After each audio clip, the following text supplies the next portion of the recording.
Est-ce que vous utilisez vos genoux? Mais apprends, toi, chrétien, à ployer les genoux devant ton Dieu. Ton Dieu n'est pas mort.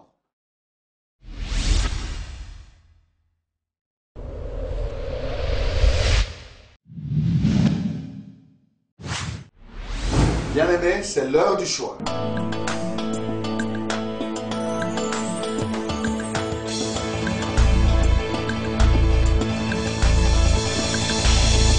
Au pied du Seigneur, je t'invite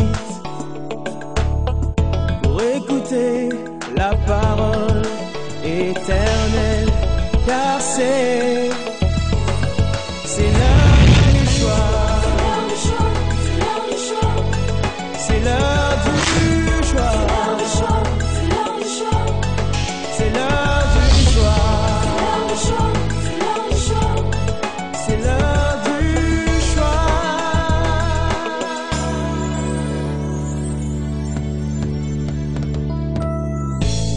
Bon appétit, bon appétit. Nous vous saluons, vous qui nous suivez sur les médias. Que la paix du Seigneur soit dans vos maisons. Et lisez avec nous Matthieu 5, 48. Soyez donc parfaits comme votre Père Céleste est parfait. Amen. Soyez donc parfaits comme votre Père Céleste est parfait. Ésaïe 54, verset 2. Élargis l'espace de ta tente, qu'on déploie les couvertures de ta demeure. Ne retiens pas, allonge tes cordages et affermis tes pieux. Amen. Bon appétit. Élargir. Bien-aimés, après quelques semaines sans ces termes, nous les retrouvons ce dimanche. Élargir. Un thème qui est loin déterminer tout ce qu'il contient car il est riche et varié. Élargir l'espace de sa tente. Élargir sa tente, élargir sa vie, élargir ses attitudes, élargir son cœur, élargir sa pensée, élargir sa vision, élargir sa mentalité. Élargir l'excellence. Amen.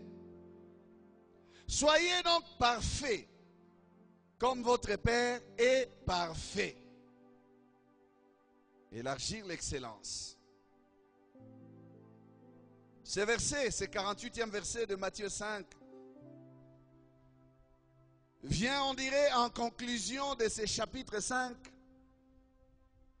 pour mettre le sceau de la perfection à ces principes que le Maître est en train d'énumérer pour ses fidèles. Il nous donne la constitution du royaume. S'il vous a été dit de faire cela autrefois, dans mon royaume, voilà ce que moi je vous dis.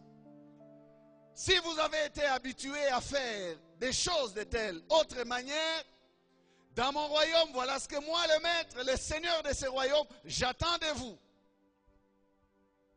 Faites comme je vous l'ai dit. Il vous a été dit que, mais moi je vous dis que. Amen.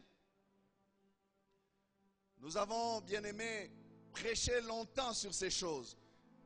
Peut-être pour vous qui êtes nouveaux dans cette église, mais nous avons parlé longuement de la constitution du royaume. Les attitudes des enfants de Dieu. Comment devons-nous nous conduire, nous comporter en tant que citoyens des cieux? Notre royaume est un royaume d'excellence. Amen. Un royaume d'excellence. Soyez donc parfaits, comme votre Père est parfait. Votre Père céleste, pas votre Père charnel, qui peut-être a des insuffisances, mais les modèles de perfection, c'est celui qui est en haut. Notre Père céleste. Nous devons élargir notre excellence. Là où il y en a déjà. Là où il n'y en a pas, il faut créer l'excellence. Amen. Créez l'excellence. Commencez à faire des choses avec excellence. Soyez donc parfaits. Il n'y a pas d'explication que le maître donne. Non, il y a un commandement. Soyez donc parfaits. Beaucoup de personnes, quand ils entendent ce terme parfait, ils pensent à la perfection. Et l'on dit dans des adages, des langages des hommes, que la perfection n'est pas de ce monde. Nous courons après la perfection. Nous ne serons jamais parfaits. Pourtant, le Seigneur nous dit, soyez donc parfaits. J'ai changé plusieurs versions. Il n'y a pas un autre terme. Dans Darby, dans Français courant, dans les semeurs, dans.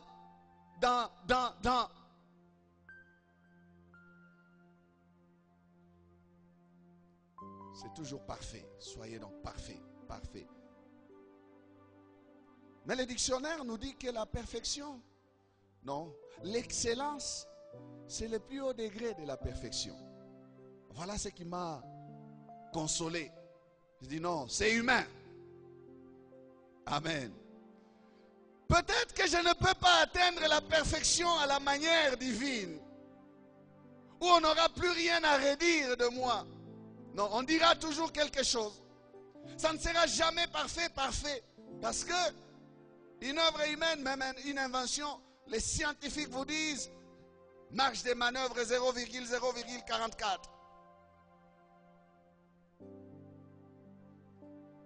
Marge d'erreur, marge de ceci, marge de... Donc, il y a toujours un petit pourcentage d'imperfection parce que c'est, comme les hommes aiment dire, l'œuvre humaine. L'œuvre humaine. Elle serait loin d'être une œuvre divine. Mais le modèle ici que le maître nous présente, c'est le modèle de notre Père céleste. Amen. Notre Père qui est dans les cieux. L'excellence, c'est le haut degré de la perfection. L'excellence est possible. Amen. Regardez votre frère.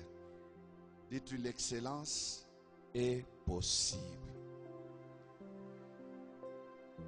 Amen. L'excellence est possible, frère.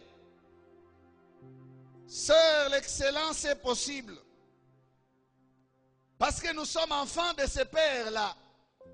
Sinon, le maître ne l'aurait pas dit. Il dit, soyez donc parfaits comme votre Père est parfait. Parce que nous sommes les enfants de ce Père. Un enfant ressemble à son Père.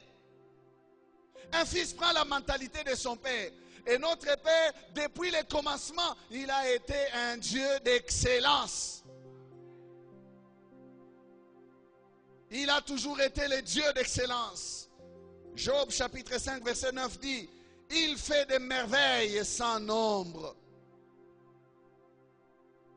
Il fait des merveilles sans nombre. Job 5, 9. Et Marc chapitre 7 verset 37, la dernière partie, c'est de Christ que l'on a parlé. On a dit, il fait tout à merveille. Il fait tout à merveille. Bien-aimés, imaginez notre Seigneur Jésus-Christ. Il fait tout à merveille. Quand Jésus vient vers vous, il vient à merveille. Quand Jésus veut vous parler, il vous parlera à merveille. S'il veut vous toucher, il vous touchera à merveille. S'il veut vous donner, il vous donnera à merveille. Parce qu'il fait tout à merveille. Amen. Jésus fait tout à merveille. Donc lui, il est l'excellence même, la perfection même. Il fait tout à merveille. Il fait tout comme cela doit se faire. Il fait tout exactement comme ça doit se faire. À tel point que Jésus n'a pas à hésiter. Lorsque Philippe est en train de lui dire, éloigne-toi, écarte-toi, montre-nous le Père, cela nous suffit. Jésus lui dit, hé, petit, attention, regarde-moi très bien. Celui qui m'a vu a vu le Père. Donc si vous voulez voir la manière dont Dieu fait les choses, regardez Jésus. Si vous voulez entendre la manière dont Dieu parle, entendez Jésus. Vous voulez voir Dieu, voyez Jésus. La plénitude de la divinité a habité corporellement en lui. Si bien qu'il est le reflet et l'empreinte même de sa gloire, de sa personne dans ce monde. Amen. Non, nous voulons voir le Père, nous voulons voir plus loin. Toi, tu es avec nous. Ils disent, Philippe, depuis longtemps, je suis avec vous. Et tu ne m'as pas connu. Tu me regardes avec quel regard? Vois comment je fais des choses. Vois comment j'agis. Vois comment je travaille. Et tu peux détecter la perfection de mon Père. Amen. Les actions que Jésus faisait, ou les œuvres, les miracles, tout ce qu'il faisait, le Seigneur le faisait bien. Et même il le faisait très bien.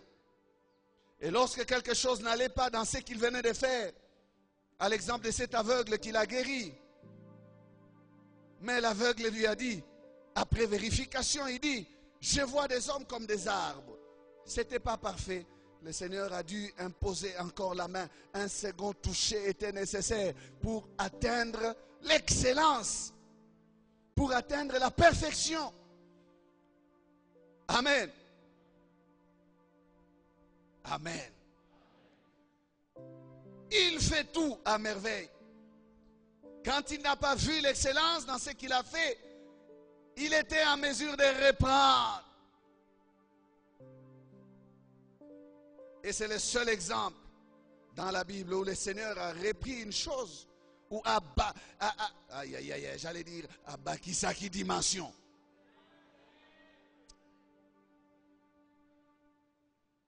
Il a augmenté la dose parce que la chose n'était pas parfaite. Ce n'était pas comme il voulait. Il a vérifié. Comment est-ce que je vois des hommes comme des arbres? Il ne faut pas voir comme des hommes comme des arbres. Il faut voir des hommes comme des hommes. Il a touché encore cet homme. Il a vu clair. Jésus-Christ de Nazareth, loin de Saint-Esprit et de force, Dieu était avec lui. Il allait de lieu en lieu, faisant du bien et guérissant tous ceux qui étaient sous l'empire du diable. Faisant du bien. Jésus faisait bien. Amen. Il faisait bien et il faisait du bien. On peut dire il faisait du bien. Mais il faut ajouter, il faisait du bien, bien. Amen. Faire une chose, c'est très bien. Mais bien la faire, voilà l'excellence. Amen. Vous commencez à comprendre. Faire une chose, c'est bien. Mais bien la faire. Beaucoup d'entre nous, nous faisons des choses. Mais est-ce que nous nous préoccupons de l'excellence? Est-ce que nous nous préoccupons de bien la faire? Est-ce que nous nous préoccupons de bien faire? C'est ça qu'il nous faut rechercher. Il nous faut élargir cela. Amen. Pas seulement faire, mais faire dans l'excellence. Dieu, le Père, il a tout fait dans l'excellence. Quand il créait son monde, il le créait dans l'excellence.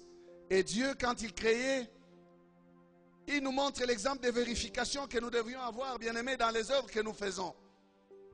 Chaque soir, Dieu regardait ce qu'il a fait. Premier jour, il a travaillé et à la fin, Dieu a regardé ce qu'il a fait et Dieu a coté son travail. Il vit que cela était bon. Amen. Il ne pouvait pas dormir sans vérifier si ce qu'il avait fait était bon. C'est alors que l'on conclut, il y a un matin, il y a un soir. Ce fut le premier jour. Amen. Prenez le temps de vérifier votre journée. Est-ce que vous avez fait le bien? Et vous avez fait bien. Alors vous pouvez dormir du repos de quelqu'un qui a accompli sa tâche journalière. Amen. Et Dieu peut passer au second jour.